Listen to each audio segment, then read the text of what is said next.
जो टारगेट होगा वो स्टॉक प्राइस का 0.7%, 1.5% और 2.5% हमारा थर्ड टारगेट होगा। अगर ये बैंक निफ्टी में हमने बनी है और बैंक निफ्टी में हम ट्रेड कर रहे हैं तो बैंक निफ्टी में जो हमारा पहला टारगेट होगा वो टारगेट हमारा होगा 80 पॉइंट का। ध्यान रखिएगा, हम पॉइंट में कैलकुलेट करेंगे बैंक निफ्टी को, ध्यान रखिएगा। बैंक निफ्टी में 0.7% या 1.5% लेके मत चलना, वो सारे दिन में उतना मूवमेंट ही ना आए कहीं। तो पहला टारगेट कितना होगा, 80 पॉइंट का हमारा पहला टारगेट होगा। सेकंड टारगेट जो हमारा होता है वो होता है 155 पॉइंट का, और थर्ड टारगेट जो यहां पे निकल के आता है वो ट्रिपल टू का, यानी 222 का। फर्स्ट टारगेट हमारा 80 पॉइंट से लेकर के 100 पॉइंट के बीच का निकल के आता है। जब भी बुलिश मोरबोजू बनती है तब की बात कर रहा हूं, एक अच्छे ट्रेंड के बाद। बैंक निफ्टी में जो टारगेट होगा, फर्स्ट टारगेट वो 80 पॉइंट के लमसम का मैं लेके चलता हूं, सेकंड टारगेट मैं 155 पॉइंट का लेके चलता हूं, और थर्ड टारगेट 222 पॉइंट का लेके चलता हूं।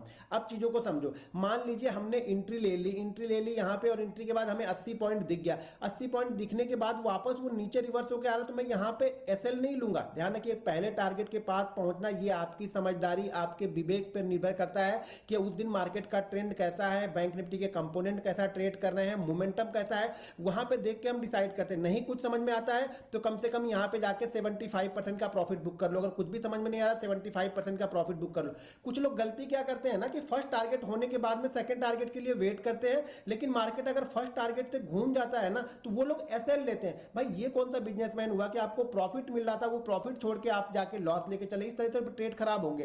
तो कभी भी अगर फर्स्ट टारगेट के आसपास भी पहुंच जाए तो कुछ ना कुछ, अब ये क्या हो गया, अब मैंने एंट्री ले ली, एंट्री लेने के बाद ये 80 पॉइंट के पास नीचे की तरफ आ रहा, तो मैं इस सौदे में अब लॉस नहीं लूंगा। ये आपकी कंडीशन होनी चाहिए। वहां पे मैं 70%, 80%, 75% प्रॉफिट लेके शांति से बैठा रहूंगा। एंट्री पॉइंट के पास ही ऐसे लगाऊंगा, ठीक है, एंट्री पॉइंट के पास एसएल लगाऊंगा, एंट्री से थोड़ा सा आसपास थोड़ा नीचे लगा के एसएल रखूंगा, तभी मैं इस टारगेट के लिए वेट करूंगा। अगर इस मोमेंटम में ये चला गया, मान लीजिए 140 चला गया, इसी मोमेंटम में 140 चला गया, तो मैं एसएल जो यहां पे लगा था एंट्री पॉइंट के ना, वो एसएल मैं इसके ऊपर लेके आ जाऊंगा, फर्स्ट टारगेट के ऊपर लेके आऊंगा। ये चीजें हर समय ध्यान रखिएगा। आप लोग यही गलती करते हो, आप लोग ये 222 पॉइंट ही मान के चलते। भाई ऐसा नहीं होता। इस टारगेट के ऊपर अगर सस्टेन करता है तो हमारा ये टारगेट होता है, इस टारगेट के ऊपर सस्टेन करता है तो ये टारगेट होता है। अगर इस टारगेट के आसपास घूमने के बाद इस टारगेट पे आ जाए तो मैं इस टारगेट के पास में पूरा प्रॉफिट नहीं बुक करूंगा। हर प्रॉफिट, जैसे मान लीजिए यहां पे अगर मैंने 75% बुक कर लिया, ठीक है, मार्केट और ऊपर यहां पे चला गया, तो मैं यहां पे क्या करूंगा, जो बचा हुआ है ना उसमें से, यानी 25% मेरे पास बचा हुआ है, तो मैं 20% वापस यहां पे बुक कर लूंगा। फिर मार्केट यहां पे जाता है तो मैं लास्ट टारगेट यहां पे पूरा बुक कर लूंगा। या मोमेंटम, अगर मार्केट कैंडल स्टिक मान लीजिए कोई भी 5 मिनट की कैंडल रेड बनी नहीं रही है, ग्रीन ही ग्रीन बनते हुए जा रही, तो मैं फिर वहां पे मोमेंटम को ट्रेड करूंगा और फिर 5 मिनट की कैंडल का लो ही एसएल रखूंगा। अगर मुझे 4-5 कैंडल कंटिन्यू ग्रीन मिल गई है तो ये ध्यान रखिएगा, 4-5 कैंडल अगर कंटिन्यू ग्रीन मिल गई मुझे बैंक निफ्टी में, तो मैं क्या करूंगा, ग्रीन कैंडल के लो का ही एसएल लगा के चलूंगा। फिर मैं एसएल यहां पर भी लेके नहीं आऊंगा। इन सब चीजों को आप समझना पड़ेगा, तभी यहां पे प्रॉफिट आपको मिलेगा। नहीं तो क्या होगा, प्रॉफिट दिखेगा, आप ले ही नहीं पाओगे।